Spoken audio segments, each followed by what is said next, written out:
얼마 전에 리빙 디자인 페어 전시회를 코엑스에서 했었을 때 연세대학교 4학년에 재학 중인 어느 여학생이 제게 찾아왔습니다.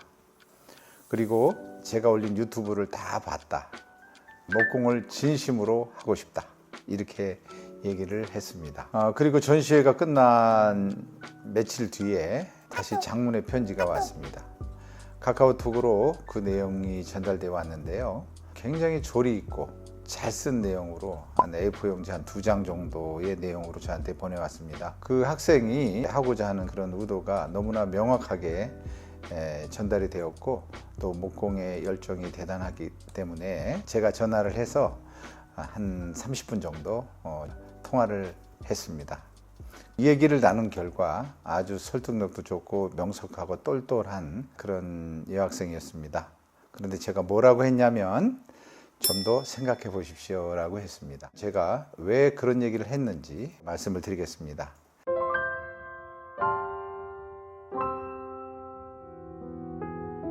안녕하세요.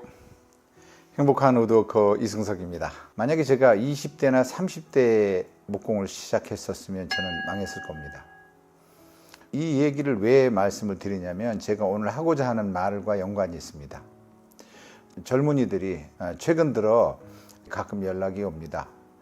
이 회사에 취직할 수 있겠느냐 이런 얘기도 있고 또 목공을 배우고 싶다 이런 얘기도 있습니다. 그런 분들도 오늘 제가 얘기한 것들이 참고되길 바랍니다.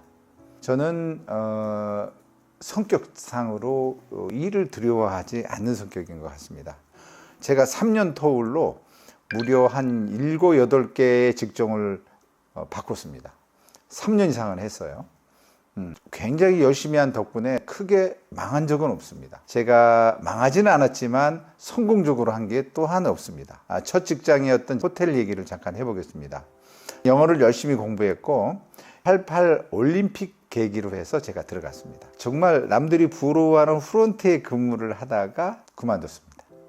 왜 그러냐면은 고객은 갑 그리고 서비스하는 입장은 을이라고 볼 수 있는데 갑질을 하는 고객들이 의외로 많습니다. 컴플레인을 엄청 많이 받고 그걸 처리하는 것이 프론트의 업무가 굉장히 많습니다. 제가 나이 들어서도 그렇게 갑질을 당하는 입장이 되는 거는 원치 않았습니다.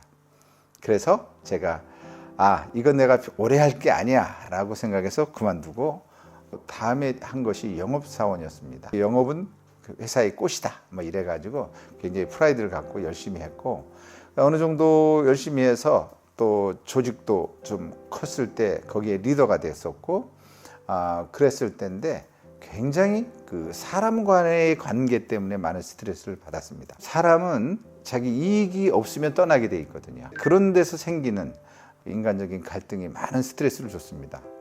그래서 그거를 또 그만뒀습니다. 그리고 제가 인라인 스케이트 사업으로 뛰어들었습니다. 평촌 범계역 사거리에서 제가 엄청 그 인터넷 판매도 많이 하고 그래도 그쪽이 인라인의 메카였기 때문에 판매량이 전국 1위를 할 정도로 그렇게 적극적인 홍보 활동과 그런 일을 했었습니다. 그런데 제가 순식간에 그거를 접었습니다. 딱 3년 만에 있던 일인데요. 제가 분명히 가져온 금액이 있었고 그거를 또 판매를 하는 그 사이에 마진이 있는데 가져온 금액보다 더 싸게 인터넷에서 팔기 시작하는 겁니다. 거기에는 원청, 그걸 공급하는 사람의 재간이 있었어요. 그때 제가 내가 만든 물건이 아니라 남의 물건을 팔 때는 이런 문제가 생기는구나 하고서 굉장히 많은 손해를 보더라도 제가 일시에 그거를 정리해 버렸습니다. 제가 이 세 종류의 직업에서 배운 게 있습니다. 첫째, 호텔에 있었을 때는 제가 나이 들었을 때 제 모습을 생각했어야 됐다는 점. 두 번째는 제가 아무리 열심히 해도 같이 하는 사람들에게 저의 꿈이 실려 있다는 점. 저의 노력이 아니라 같이 하기 때문에 생기는 어떤 인간적인 갈등. 세 번째는 제가 그 제품에 대한 가격의 통제권이 없어서 끌려다녀야 된다는 점입니다. 제가 만든 것이 아니라 남의 만든 물건을 파는 영업이기 때문에 공급하는 사람의 어떤 상황에 따라서 제가 휘둘린다는 거죠. 이 세 가지일 뿐만 아니라 다른 일을 할 때도 모두 출발할 때는 정말 성공할 것 같았습니다. 그것이 완벽할 것 같았어요. 미리 준비도 했고 조사도 했는데 해보니까 그게 아니더라는 겁니다. 그러다가 제가 목공을 만났습니다. 목공을 만났는데 이 모든 질문들이 싹 사라져 버린 거예요. 이거 나이가 들어도 할 수 있겠네. 평생 직장이 될 수 있겠구나. 두 번째는 내가 남에게 스트레스 받지 않겠네. 그냥 내가 열심히 하면 되는구나. 세 번째는 근데 가격의 결정권이 나한테 있네. 그래 내가 만드는 대로 좋은 가격을 만들어서 내가 소비자한테 판매하면 되겠네.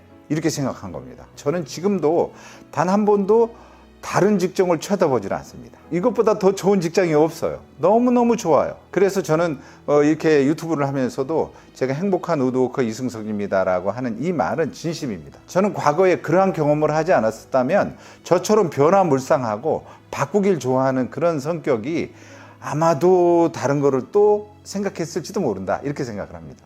저희 회사에 작년에 고용노동부에서 알선한 인턴십 프로그램을 운영했었습니다. 그 중에서 20%의 사람은 저희가 정식 고용을 해서 지금 같이 일하고 있습니다. 80%의 인턴 사원은 저희와 같이 할 수 없었습니다. 그런데 그 중에 50%는 중간 1, 2개월 만에 그만뒀습니다.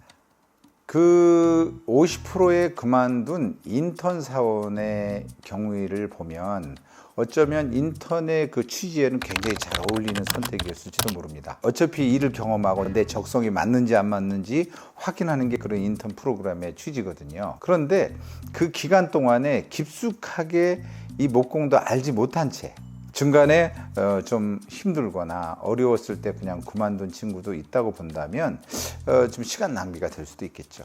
젊을 때는 너무나 많은 선택의 기회가 있고 그리고 내가 그거에 맞는지 안 맞는지도 잘 모르고 그렇기 때문에 이 일을 너무 일찍 뛰어들게 되면은 본인이 이거 내가 이 길이 아닌가 보네 이럴 확률이 높다는 거죠. 제가 볼 때 가구를 제조하는 이런 일은 기술적인 요소가 저는 한 20% 정도밖에 안 된다고 생각합니다. 무슨 소리 하시는 거예요? 목공이 기술이 최고 아닌가요? 네, 저는 이렇게 생각합니다. 자, 첫째, 커뮤니케이션에 능해야 좋다. 상대를 설득시킬 수 있는 그런 능력, 그건 커뮤니케이션 능력이거든요. 굉장히 중요합니다. 그 세일즈의 굉장히 중요한 능력이에요. 두 번째는 경영 능력. 그러니까 직원을 두게 될 수도 있고 투자를 해야 될 때도 있습니다. 공구를 산다든가 장비를 산다든가 장소를 확장시켜야 된다든가 이럴 때 경영 마인드가 있어야 돼요. 투자할 땐 투자하고 또 줄일 건 줄이고 이런 마인드가 필요한 거거든요. 또한 디자인 능력이 필요합니다. 기술과는 다른 거예요. 제가 단언컨대 일반적으로 알고 계시는 개념으로 목공을 뛰어들면 디자인이 완전히 바뀝니다. 목공, 나무로 순수하게 만드는 일을 경험하지 않고는 디자인이 안 나와요. 저같이 순수 원목, 나무에 칼라도 입히지 않고 원목으로 그냥 천연 칼라로 만드는 그 일은 제가 볼 때는 굉장히 많은 시도를 해야 되는 것 같습니다. 또 한 가지 뭐냐면요. 어느 정도는 재정 능력이 있어야 합니다. 돈을 좀 모으셔야 돼. 우리가 그냥 작업할 수 있는 공간, 임대를 하든 아니면 장비를 사든 자본 능력 없이 사업을 할 수는 없지 않습니까? 그리고 마지막으로 정말 목공에서 빠지지 않아야 될 게 뭐냐면 성실성이라고 생각합니다. 우리가 그 워라밸을 챙긴다. 일과 휴식을 딱 구별한다. 쉴 땐 쉬고 일할 땐 일한다. 그런데 목공은요. 쉬는 게 일이고 일하는 게 쉬는 겁니다. 그러니까 구별이 없어요. 본인이 어떤 일을 할 때 나는 지금 이거 하는 거 너무 힘들어 죽겠어. 그러니까 목공을 한번 해볼래. 안 됩니다. 그런 사람 하지 마세요. 그런 분들은 오시면 못 버틸 겁니다. 일 자체를 즐길 수 있으셔야 돼. 제가 이렇게 말씀을 드렸는데 이런 일들을 다양한 경험과 그렇게 내가 이거를 할 수밖에 없는 해야 되는 어떤 숙명과도 같은 그러한 당위성을 나한테 딱 만들어 놓고 여기에 열정을 바쳐야 되는데 그런 준비가 없이 바로 목공을 하고자 했을 때 과연 이룰 수 있겠느냐라는 겁니다. 그래서 제가 그 학생이 너무 똑똑하고 유능하기 때문에 다시 목공계에서 한번 만나기를 바라면서 깊이 생각해 봐라. 이렇게 얘기를 제가 했던 기억이 납니다. 여러분, 어떤 목공을 하고 싶습니까? 취미로 그냥 하고 싶습니까? 하십시오. 아주 좋습니다. 그런데 사업을 한다는 것은 다른 얘기입니다. 정말 어렵고요. 혼자 하는 것도 아니고 여럿이 같이 해야 되고 그 풀어야 할 과제들이 너무나 많은 것 같아요. 오늘 목공에 관심을 둔 많은 젊은이들, 그리고 혹시라도 그런 자제를 둔 분이 계시다면 제가 드렸던 말씀이 좀 도움이 돼서 같이 이 내용을 한번 보시고 생각해 보시면 어떤지 해서 오늘 말씀을 드렸습니다. 오늘 이것으로 마치겠습니다. 감사합니다.